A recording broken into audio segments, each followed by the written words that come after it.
मुर्दे लोहे को भी औजार बनाने वाले, अपने आंसू को भी हथियार बनाने वाले मुझको बेकार समझते हैं सियासतदान, मगर हम हैं इस मुल्क की सरकार बनाने वाले। जिस कार्यपालक सहायक के मेहनत के बदौलत नीतीश कुमार का पूरे भारत में, पूरे राज्य में वाहवाही हो रहा है, उन कार्यपालक सहायक को नौकरी से हटाने का जो षड्यंत्र किया जा रहा है, जो ये दुखद ही नहीं बल्कि दुर्भाग्यपूर्ण है। लेकिन नीतीश कुमार ये भूल रहे हैं कि कार्यपालक सहायक में जो लोग हैं उसमें मैक्सिमम लोग युवा हैं, और युवा से भिड़ना इतना आसान नहीं है, क्योंकि इतिहास गवाह है कि युवा ने जब जब परिवर्तन के प्रति प्रतिबद्धता दिखाई है, चाहे आजादी की लड़ाई हो, चाहे जयप्रकाश नारायण का आंदोलन हो, या फिर हाल में हुए अन्ना आंदोलन को ही देख ले, हर आंदोलन में युवाओं की सहभागिता रही है, और जिस आंदोलन में युवाओं की सहभागिता रही है वहां पे सरकार को झुकना पड़ा है। ये शिवहर है, ये क्रांति की भूमि है, ये क्रांतिकारियों की भूमि है। इसलिए क्रांतिकारी की भूमि है क्योंकि शिवहर जिला का निर्माण ही आंदोलन के बदौलत हुआ है। आंदोलन और संघर्ष के बदौलत एक छोटे से प्रखंड को जिला बनाया गया है। तो जिस जिला का निर्माण आंदोलन के बदौलत हुआ है, उस जिले के एक एक घर में निश्चित रूप से आंदोलनकारी पैदा होते हैं, और शिवहर के लोग इस आंदोलन में अपना सहभागिता निभा रहे हैं। जैसा कि आप सब जानते हैं कि कार्यपालक सहायक के द्वारा पूरे बिहार में आंदोलन किया जा रहा है, इसी क्रम में शिवहर इकाई द्वारा भी आंदोलन किया जा रहा है। अब सवाल उठता है कि आंदोलन आज संभवतः चौथे या पांचवें दिन में प्रवेश कर चुका है, लेकिन अब तक कार्यपालक सहायक के मांगों को क्यों नहीं माना जा रहा है। तो इस बात को आपको समझना होगा कि केंद्र में चाहे जो भी सत्ता में हो, राज्य में चाहे जो भी सत्ता में हो, या फिर वर्तमान में जो लोग भी विपक्षी हैं, उस तमाम लोगों का नीति समान है। आप मतदान करते हैं इसलिए कि चुनाव में बदलाव होगा, लेकिन चेहरा बदल जाता है, नेता का चरित्र नहीं बदलता है, और ना ही राजनीतिक दल का विचारधारा बदलता है। सत्ता में चाहे जो लोग भी रहें, वो किसी न किसी उद्योगपति के सहारे ही सत्ता का संचालन करते हैं, चाहे मुकेश अंबानी हो, या फिर पूर्व में जाएं अगर कांग्रेस सरकार पे नजर डाले तो बिरला टाटा का बात सामने आता था उस दौर में भी।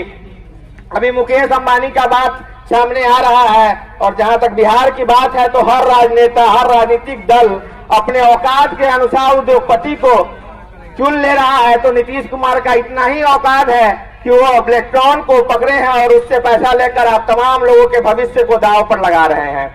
अब सवाल उठता है, इतने गंभीर सिचुएशन में, इतने गंभीर मुद्दे पे लोग, विशेषकर राजनीतिक दल से जुड़े हुए लोग की उतनी सहभागिता नहीं हो पा रही है जैसी होनी चाहिए। इसका मूल कारण है कि जो लोग सत्ता में हैं उनकी एक खास मजबूरी है कि राजनीति में आने के बाद जो वर्तमान परंपरा चला रहा है, राजनीति में जाने के बाद लोग बंधुआ मजदूर की भूमिका में आ जाते हैं। अगर ऊपर से आला कमान का आदेश होगा तभी आपका सपोर्ट होगा। अब सवाल उठता है कि जो लोग सत्ता में हैं, विशेषकर एनडीए से जुड़े लोग आपका समर्थन इसलिए नहीं कर सकते हैं क्योंकि उनको लगेगा कि उनके लोग अभी पावर में हैं, और आपका समर्थन करेंगे तो उन्हीं पे सवाल उठेगा। यहाँ पे जैसा कि आप सब जानते हैं कि राजनीति का मतलब जन सेवा न रहकर पैसा कमाने का साधन हो गया है। तो ऐसे में जो लोग सत्ता में हैं, एनडीए से जुड़े हुए लोग, वो आपके पक्ष में इसलिए नहीं बोलेंगे क्योंकि उनको लगेगा कि कहीं ना कहीं उनके पार्टी का ही विरोध हो रहा है। बहुत सारे लोग हैं जो निश्चित रूप से एनडीए को वोट देकर दिए हैं, तब जाकर एनडीए सत्ता में, एनडीए का सरकार बना है, चाहे बिहार में हो या फिर केंद्र में। वो लोग फेसबुक, व्हाट्सएप, ट्विटर और तमाम सोशल नेटवर्किंग साइट पे मोदी करते हैं, लेकिन दुखद स्थिति ये आता है कि जब अपने बेटी का शादी करना हो तो सरकारी नौकरी वाला लड़का ढूंढते हैं। तो ये दोहरे चरित्र का जो लोग पालन कर रहे हैं, उन तमाम लोगों से भी कहना चाहेंगे कि अगर आप चाहते हैं कि आपका दामाद सरकारी नौकरी में रहे, आपका बेटा सरकारी नौकरी में रहे, तो निश्चित रूप से इस आंदोलन में आपको सहयोग करना चाहिए, क्योंकि ये आंदोलन केवल कार्यपालक सहायक का नहीं है, ये व्यवस्था के खिलाफ जंग है। ये लड़ाई केवल कार्यपालक सहायक का नहीं है, ये व्यवस्था के खिलाफ जंग है, और व्यवस्था का अंग ठेकेदारी प्रथा और निजीकरण न बन जाए, इसके खिलाफ इस आंदोलन को तेज होना और आंदोलन को सफल होना भी आवश्यक है। क्या है कि पिछले कुछ दिनों में आप देख रहे हैं कि केंद्र सरकार के द्वारा लगातार सरकारी संसाधनों को बेचा जा रहा है, चाहे वो रेलवे हो या फिर और भी तमाम संसाधन हो, तो उन तमाम चीज को बेचने का एक परंपरा चल रहा है। दूसरा, नीतीश कुमार तो आप सबके भविष्य को ही दांव पर लगाकर बेचने के लिए आतुर हैं। तो ऐसे में उन तमाम लोग को जो कार्यपालक सहायक नहीं भी है को इस आंदोलन में साथ देना चाहिए, क्योंकि ये देश मेरा है न तेरा है, ये देश हम सबका है, नहीं समझी गई बात तो नुकसान सबका है। तो ऐसे स्थिति में तमाम लोगों को लोगों का साथ देना चाहिए कि व्यवस्था का अंग ये निजीकरण न बन जाए। लेकिन क्योंकि ये जयप्रकाश, ये वो धरती है, वो बिहार की ये वो धरती है जहां पे जयप्रकाश नारायण ने आंदोलन का शंखनाद किया था, और उस समय लोग मान के चले थे कि इंदिरा गांधी को सत्ता से अपदस्थ नहीं किया जा सकता है। लेकिन जयप्रकाश नारायण के नेतृत्व में छात्रों का आंदोलन हुआ, जो पटना के ऐतिहासिक गांधी मैदान से शुरू हुआ था और धीरे धीरे पूरे देश में फैल गया। तो ये वही भूमि है, उसी राज्य की भूमि है। तो वहीं पे ये एक नए क्रांति का आगाज हुआ है, और यहाँ के युवा निश्चित रूप से आगे आकर सरकार के खिलाफ नजर से नजर मिलाकर बात कर रहे हैं और कह रहे हैं कि अगर आप उनकी बातों को नहीं मानेंगे तो ये आंदोलन निरंतर चलता रहेगा, और ये आंदोलन और भी तीव्र होगा अगर उनकी मांगों को नहीं माना गया। ऐसे भी ये आंदोलन तब तक जारी रहना चाहिए जब तक इनकी मांगों को नहीं माना जाता है। किसी ने लिखा है कि द्वंद्व कहां तक पाला जाए, युद्ध कहां तक टाला जाए। द्वंद्व कहां तक पाला जाए, युद्ध कहां तक टाला जाए, तू है बंसज महाराणा का फेंक जहां तक बाला जाए। तो ये लड़ाई कार्यपालक सहायक के अलावा उन तमाम लोगों का है जो अन्य क्षेत्रों में रोजगार तलाश कर रहे हैं। तो पहले परंपरा चलता था कि प्राइवेट नौकरी के बाद सरकारी नौकरी होता था। ये पहली बार हो रहा है कि सरकारी नौकरी को प्राइवेट नौकरी में तब्दील किया जा रहा है। तो ये नीतीश कुमार की ऐतिहासिक भूल है, और इसके खिलाफ निश्चित रूप से ये आंदोलन चल रहा है। 3-4-5 दिन से चल रहा है, पूरे बिहार में चल रहा है। उम्मीद ही नहीं बल्कि पूर्ण विश्वास है कि यह आंदोलन और भी चलेगा और आगे तक जाएगा। पिछले कुछ दिनों में कुछ राजनेता इस मंच पे आके कुछ विपक्षी दल के सहयोग किए हैं। अब सवाल उठता है कि जो लोग राजनीति में नहीं आ रहे हैं, अब तमाम लोगों का सहयोग करने नहीं है। लड़ाई हर बार जब भी व्यवस्था के खिलाफ हो, हम लोगों को एक दूसरे का सहयोग करना चाहिए। चाहे डिग्री कॉलेज का आंदोलन अगर कोई कर रहा था तो 4 आदमी मैदान में बैठा, खोड़ी पागर का उधर आंदोलन हो रहा है, उसमें भी हजारों हजार की संख्या नहीं आ पाई है, जबकि जनहित से जुड़ा हुआ मुद्दा है।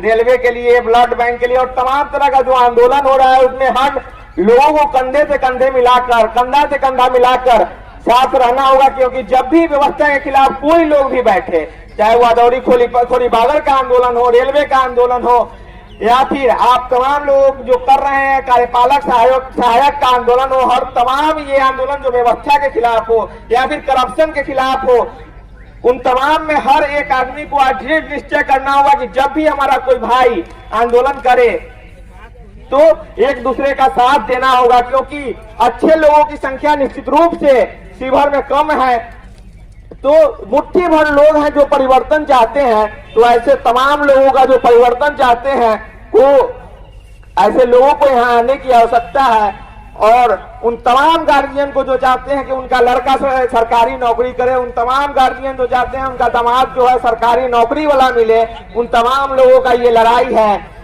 हर युवाओं का लड़ाई है, शिक्षक का लड़ाई है, और तमाम उन लोगों का लड़ाई है जो अनुबंध पर नौकरी कर रहे हैं और उन्हें लगता है कि उन्हें आज तक सरकारी किया जाएगा। लेकिन अगर इन लोगों की यहाँ हार होती है, कार्यपालक सहायक के से जुड़े हुए लोगों की हार होती है, तो ये व्यवस्था का हिस्सा बन जाएगा निजीकरण। तो जब व्यवस्था का हिस्सा बन जाएगा तब सत्ता में जो लोग भी आएंगे, चाहे वो आरजेडी का सरकार हो आएगा या फिर यूनाइटेड के लोग ही रहेंगे या फिर अन्य पार्टी का सरकार आएगा, तो व्यवस्था का हिस्सा बन जाएगा। तो निश्चित रूप से ये परंपरा चलते रहेगा। ब्लैकट्रॉन आज भले ही नीतीश कुमार को पैसा देकर अब तमाम लोगों के भविष्य का सौदा ब्लैकट्रॉन के द्वारा किया गया है, लेकिन अगर ये व्यवस्था का हिस्सा बन जाए और ये परंपरा निरंतर चलते रहे, तो कल हो के अगर आरजेडी या महागठबंधन का भी सरकार आएगा तो वो लोग भी ब्लैकट्रॉन या अन्य कंपनियों से पैसा लेकर जो भी लोग उस समय नौकरी करते रहेंगे किसी भी क्षेत्र में, उन तमाम लोगों को के नौकरी के साथ सौदा किया जाएगा, उनके भविष्य के साथ सौदा किया जाएगा। इसलिए ये ऐतिहासिक क्षण है और यहाँ पीछे हटने के लिए हटने का कोई ऐसा संभावना नहीं रहना चाहिए कि हम पीछे हटें, क्योंकि केवल आप लोग का ही ये लड़ाई नहीं है, पूरे बिहार का लड़ाई है। तो पुनः हम इस मंच से आप तमाम लोगों को जो इस आंदोलन में अपनी सहभागिता निभा रहे हैं, प्रत्यक्ष या परोक्ष रूप से, या फिर कार्यपालक सहायक से जुड़े हुए लोग हैं, पप्पू जी के नेतृत्व में यहाँ पे बैठे हुए हैं, उन तमाम लोगों को हम क्रांतिकारी सलाम करते हुए पुनः नीतीश कुमार को कहना चाहेंगे कि मुर्दा लोहे को औजार बनाने वाले, अपने आंसू को हथियार बनाने वाले हमको बेकार समझते हैं सियासतदान, मगर हम हैं इस मुल्क की सरकार बनाने वाले। बहुत बहुत धन्यवाद।